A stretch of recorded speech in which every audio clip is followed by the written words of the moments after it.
Welcome back to Novel Idea. My name is Dia, and I need to wrap up my February reads. So that's what we're here today to do. All right, you guys, I'm actually not going to go over everything that I read in February because I ended up reading quite a few like cozy mysteries, and they were just kind of fillers for me for in between other things that I was reading, and just to kind of keep me feeling like I was moving forward, because a couple of these are rather long. Two that I rolled over into March are the Four Loves by C.S. Lewis, which I have since completed, and also Ovid's Metamorphoses, and I'm still reading that one. So, needless to say, if I were to go over everything, we would be here for a very long time. So today's tea is turmeric ginger with meadowsweet from Traditional Medicinals. And so the first book that I read in February was Gladys Aylward's The Little Woman. It's written by Gladys Aylward and Christine Hunter, I believe. And a little tiny book, and I read this with my friend Gemma from Gemma Books, and neither one of us were overly impressed with this book. I would say extremely underwhelmed is a good way to put it. I have read other biographies about Gladys Aylward that I have enjoyed so much more. This one was literally just the barest detail, and she just touched on things and did it very, very quickly. I went here, I did this happened, this happened, this happened. It was time to move on to this. It was time to move on to that. We didn't get to know her. We didn't get to know anybody else. There were some fantastic things that happened, but nothing was built on. There was no elaboration at all. So if you want just a general overview, this is fine. I think it would be a great book for kids, just not a really successful book. Then I read Alison Uttley's The Country Child, and I need to find myself a copy of this book because it wasn't one that I owned, and I loved it. Very sweet, just story of a family, a little girl growing up on the farm, thinking it's her whole entire world. Can't imagine why anybody would ever want to leave. It was wonderful. I really, really liked it. I read the second book in the Dragon Slippers series by Jessica Day George. Did I? Yeah, I did say that it was by Alison Uttley. Okay, so second book in the Dragon Slippers series, which is Dragon Flight, and I liked it just as much. I'm not going to tell you a whole lot about it because it's, you know, the second in a series, but it was still filled with dragons. We are still with our same protagonist and the other characters that we came to love in Dragon Slippers. And this one is just kind of the next phase, and I really, really liked it. I buddy read with Kelly from Kelly Reads a Lot Laurence Stearne's A Sentimental Journey. And we were kind of doing this for FebRegency. It doesn't exactly fall in the FebRegency time frame. I think it was published just a little after, if I'm remembering correctly. Both of us started off going, I don't know if I'm gonna like this. We have a very kind of, he's not prickly, he's just sort of rubs you the wrong way kind of character. And so you always kind of feel like you've had your fur brushed backwards while you're reading about him. And we are with him nonstop. He is our narrator. And it's supposed to be about his journey from England to France and Italy and back to England. He ends up being somebody that always just barely, he pushes right up to the line, but he never quite crosses the line to where you're like, I kind of like this guy. Like, he's honest about how he feels or what he thinks, which are not exactly comfortable to, you know, hear or be around, but he doesn't ever like act on those things. And it ends in a manner that Kelly and I were just not expecting at all. It was just the oddest little story, and yet it was funny, and it surprised us time and time again. So little book. I have also read Tristram, I think it's Tristram Shandy by Laurence Stearne, and I did not like it. And part of the reason for that was because of how long it was and how long I had to stay with those characters. And this one did not overstay its welcome. We'll put it that way. I read Midnight for Charlie Bone by J. Nimmo, and this was about a young boy who one half of his family are magically gifted and the other half are just normal, everyday people. And when Charlie is about 13, 14 years old, his magic kind of awakens, and he is sent away to this school to learn how to control the magic that he has, and also ends up solving a mystery while he is there. And I really liked Charlie. The nefarious characters in the story are very nefarious, and it was a little intense sometimes, but Charlie himself is what made the book really worth reading, because he is kind and he helps and gives back, and I ended up liking the story simply because of him. Great character.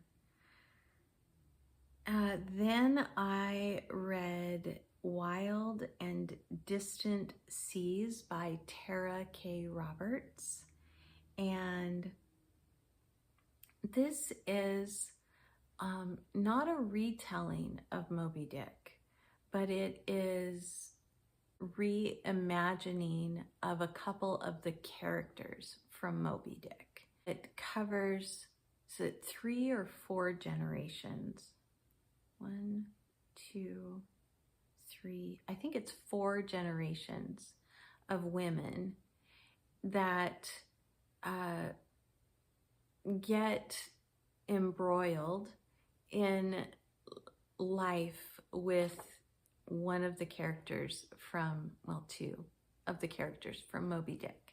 I didn't absolutely love it, but I did like aspects of it. I read Come to the Table. This was one of the books for Foodie February, which is run by Ashley and Sophie at the Untrained Librarian and Redhead Reading.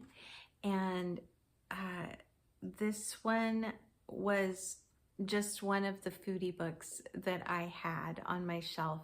It was by Doris Christopher, and she is the founder of The Pampered Chef. I think I would have liked this a lot more when I was very first married, or when I was about to get married or about to have kids, because it was very much about traditions and building those things in the life of our home and our families. And it was good. It was just not exactly what I wanted, and not for necessarily my stage of life. The other books that I read for Foodie February were Comfort Me with Apples by Ruth Reichl, and I didn't like it. I didn't like it even a little bit. I had just read Save Me the Plums, and that one I really liked, but it was written much later than this one was. This was one of her earliest books, and I just did not get along with her writing in it. I didn't get along with the kind of overall tone of the story. So that it was just not for me.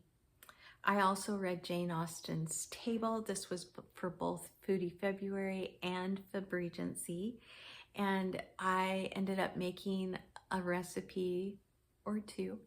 It was delicious. I made Henry Tilney's nice mushroom patties. And I did alter the recipe a little bit just so that it would fit my diet, but I made those and even posted a little short. You can go and take a look at that. And then lastly, I read Bread and Oil by Tomas Graves. This was my favorite out of my Foodie February books. And this is wonderful.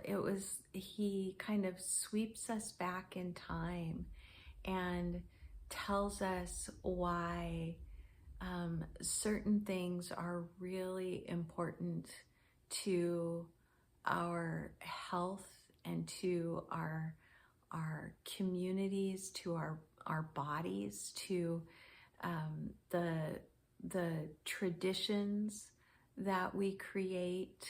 And it was so good. I just really enjoyed every moment of it. I thought that it was more of a memoir, but it was a memoir based on this very simple dish of his childhood and his grandparents' childhood and his, great-great-grandparents' childhood. And so I really enjoyed it. I thought it was wonderful. I read The Black Tulip by Alexander Dumas. This was for Tiffany's Patreon, and it was a romp. We'll put it that way. If it would have been much longer of a book, I don't think I would have liked it, but I really enjoyed kind of learning about this period in history, and then our characters were very much characters. It reminded me sometimes of the Count of Monte Cristo. There's some like circumstances and the way that Dumas put our characters into certain situations that felt a little bit like the Count of Monte Cristo, and yet there were side plots, and there was, you know, the very real event of tulip mania that was going on. And then we had our antagonist, and he was very much like a cartoon character. I thought that the situations that kept happening reminded me of Yzma and Kronk when they were trying to take care of Cusco. I enjoyed it. I thought it was an enjoyable read. I don't think that it's a new favorite. I don't think that it's going to be one that I am hankering to reread anytime soon, but it was good. Two more that I read for FebRegency were The King's and Queen's Concise Guide, and it's written by Richard Cavendish. And I read the Regency era of that book. It's just very simple little things about each king and queen, the time that they ruled, you know, daughters, sons, husbands, wives, all of that. And I really liked it. I also read The Italian by Ann Radcliffe, and this I read with Stephanie from Ms. Richards Reads and Tiffany from Beautiful Minutia. And it's kind of our newly formed tradition to read a Regency era book together. Both of them have been successful so far. We are batting 1,000. This was so good. I think that it's in 3 parts, and I think that the first half of the first part was a little hard to get into, but then towards the end of part 1, an event happens, and when that happens, it is like a snowball going downhill, gathering more snow along with it and speed, and it was a blast. There are twists and turns that we did not see coming. There was one that I kind of wondered about and thought, wouldn't it be fun if, and it turned out to be that. But that's the only thing. And we just had such a good time. There's an evil duo, but one of them is especially evil. And there is kind of an insta-love story, but that's pretty typical in Regency era. And oh my goodness, it was just so good. So highly recommend it. It's not very long. This is another one that I think if it would have been much longer, I wouldn't have liked it as well. Blood over Brighthaven. This is by M.L. Wang, and she's also the author of The Sword of Kaigan. And I loved The Sword of Kaigan. So I was really excited to read Blood over Brighthaven. This one to me feels much more YA than Sword of Kaigan did. And similar to Sword of Kaigan, we have a juxtaposed world where there is a kind of primitive area of that world and a technological area of that world. And in this book, in Blood over Brighthaven, we are in the technological world, which I think is one of the reasons why I didn't love it as much. I still loved it. I still thought it was great. It's about a young woman who is out to prove that she has what it takes to be a sorceress in this world that she is in. It's very much a male-dominated society, and she knows that she has what it takes to be one of them. There's something that comes to light, and how she feels about what she does changes as a result of this event happening. When her feelings change, she sets out to change her society as well. And it's that story. And there is somebody that is from the primitive world that has managed to get into the technological one, and they meet, and they kind of soften each other's rough edges. Let's put it that way. And I would highly recommend it. I thought it was so well done, and our characters they're just so very human. I enjoyed it. And then lastly, I will tell you about the Door to Door bookstore. This is by C. Henn and is translated, I think, from the German. I don't have the book with me. By Melody Shaw. So we have a bookstore that has been being run by a man his whole life, and he has retired, and he's basically got some, like, maybe emphysema or something like that, and he's turned the bookstore over to his daughter, and his daughter has always felt second to his books and second to the people of the bookstore who love the books also. And one of those people is our protagonist in this story. And he is also an elderly man.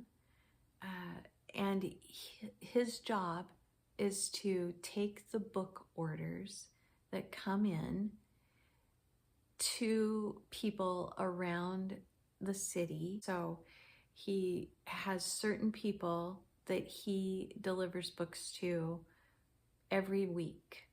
And we get to know these people and him. And he is joined by a little girl one day who changes his life.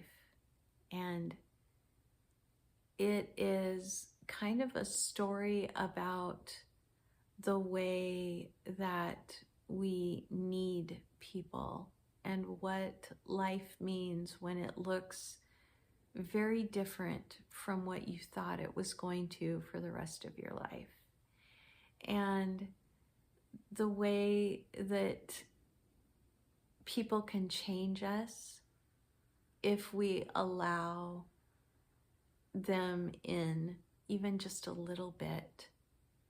And I just really liked it. I thought that it was difficult at times. There is an abusive kind of situation in the book. So just be aware of that. It's like a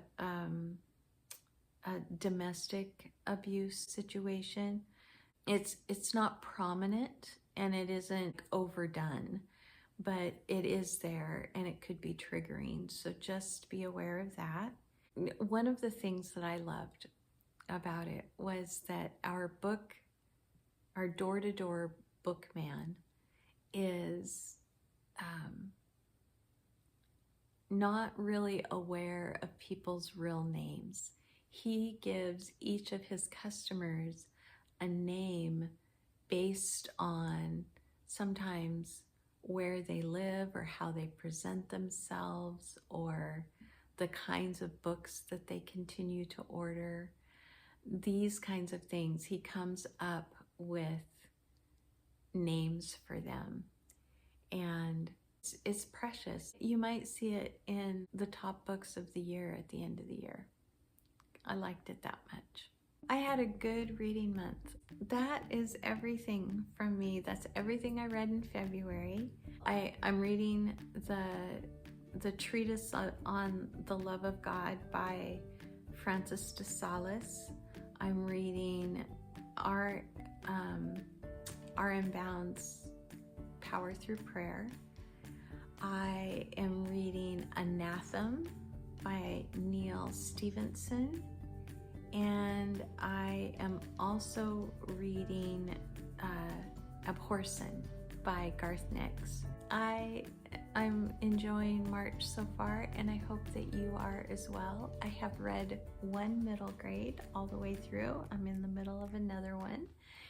And I'm reading the Podkin One Ear book and really liking it so far. So I would love to know how your February went, and did you find a new favorite? That's what I would like to know. All right, my friends, thank you so much. I will see you again in another video very soon. Bye.